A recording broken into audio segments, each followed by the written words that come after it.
वैशंपायन जी कहते हैं, जन्मेजय, संजय के चले जाने पर महाबुद्धिमान राजा धृतराष्ट्र ने द्वारपाल से कहा, मैं विदुर से मिलना चाहता हूँ, उन्हें यहाँ शीघ्र बुला लाओ। धृतराष्ट्र का भेजा हुआ वह दूत जाकर विदुर से बोला, महामते, हमारे स्वामी महाराज धृतराष्ट्र आपसे मिलना चाहते हैं। तदंतर विदुर धृतराष्ट्र के महल में जाकर विचार में पड़े हुए राजा से हाथ जोड़कर बोले, महाप्राज्ञ, मैं विदुर हूँ, यदि मेरे करने योग्य कुछ काम हो तो मैं उपस्थित हूँ, मुझे आज्ञा दीजिए। धृतराष्ट्र ने कहा, विदुर, संजय आया था, मुझे बुरा भला कहकर चला गया। कल सभा में वह अजात शत्रु युधिष्ठिर के वचन सुनावेगा।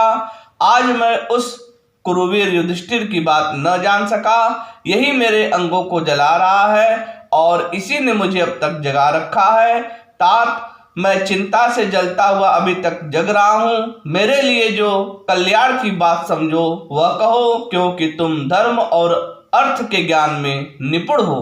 विदुर जी बोले, जिसका बलवान के साथ विरोध हो गया है, उस साधनहीन दुर्बल मनुष्य को, जिसका सब कुछ हर लिया गया है, उसको, कामी को तथा चोर को रात में जागने का रोग लग जाता है। नरेंद्र, कहीं आप भी इन महान दोषों के संपर्क में तो नहीं हो गए हैं? कहीं पराये धन के लोभ से तो आप कष्ट नहीं पा रहे हैं? धृतराष्ट्र ने कहा, मैं तुम्हारे धर्मयुक्त तथा कल्याण करने वाले सुंदर वचन सुनना चाहता हूँ, क्योंकि इस राजवंश में केवल तुम ही विद्वानों के भी माननीय हो। विदुर जी ने कहा, महाराज धृतराष्ट्र, श्रेष्ठ लक्षणों से संपन्न राजा युधिष्ठिर तीनों लोकों के स्वामी हो सकते हैं। वे आपके आज्ञाकारी थे, पर आपने उन्हें वन में भेज दिया। आप धर्मात्मा और धर्म के जानकार होते हुए भी आंखों से अंधे होने के कारण उन्हें न पहचान सके। इसी से उनके विपरीत हो गए और उन्हें राज्य का भाग देने में भी आपकी सम्मति नहीं हुई। मनुष्य अकेला पाप करता है और बहुत से लोग उससे मौज उड़ाते हैं। मौज उड़ाने वाले तो छूट जाते हैं, पर उसका कर्ता ही दोष का भागी होता है। राजन, जो निर्धन होकर भी बहुमूल्य वस्तुओं की इच्छा रखता है और असमर्थ होकर भी क्रोध करता है, ये दोनों ही अपने शरीर को सुखा देने वाले कांटों के समान हैं। ये दो प्रकार के पुरुष स्वर्ग के भी ऊपर स्थान पाते हैं। शक्तिशाली होने पर भी क्षमा करने वाला और निर्धन होने पर भी दान देने वाला। न्यायपूर्वक उपार्जित किए हुए धन के दो ही दुरुपयोग समझने चाहिए, अपात्र को देना और सत्पात्र को न देना।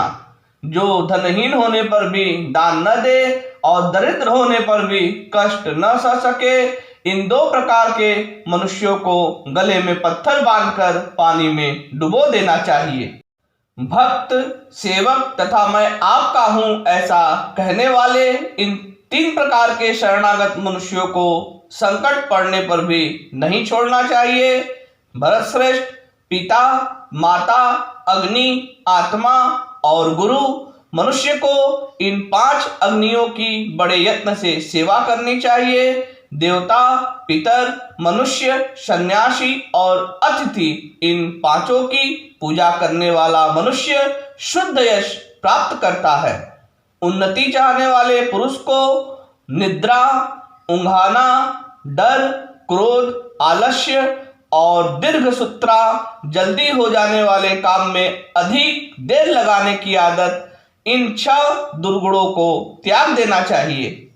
मन में नित्य रहने वाले 6 शत्रु, काम, क्रोध, लोभ, मोह, मद तथा मत्सर्य को जो वश में कर लेता है, वह जितेंद्रिय पुरुष पापों से लिप्त नहीं होता।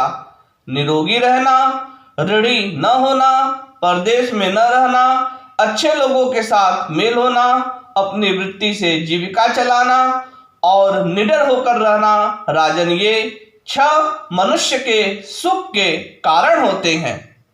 महाराज धृतराष्ट्र, 10 प्रकार के लोग धर्म को नहीं जानते, उनके नाम सुनो। नशे में मतवाला, असावधान, पागल, थका हुआ, क्रोधी, भूखा, जल्दबाज, लोभी, भयभीत और कामी।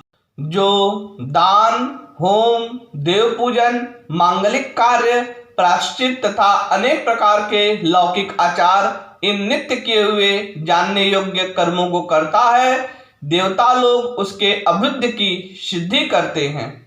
जो अपने आश्रित जनों को बांटकर थोड़ा ही भोजन करता है, जो बहुत अधिक काम करके भी थोड़ा सोता है तथा मांगने पर जो मित्र ही नहीं है उसे भी धन देता है, उस मनस्वी पुरुष को सारे अनर्थ दूर से ही छोड़ देते हैं। श्राप से दग्ध राजा पांडु के जो 5 पुत्र वन में उत्पन्न हुए, वे 5 इंद्र के समान शक्तिशाली है। उन्हें आप ही ने बचपन से पाला और शिक्षा दी है। वे भी सदा आपकी आज्ञा पालन करते रहते हैं। तात उन्हें उनका न्यायोचित राज्य भाग देकर आप अपने पुत्रों के साथ आनंद भोगिए।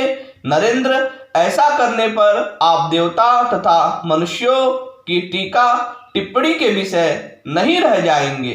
जय श्री कृष्ण।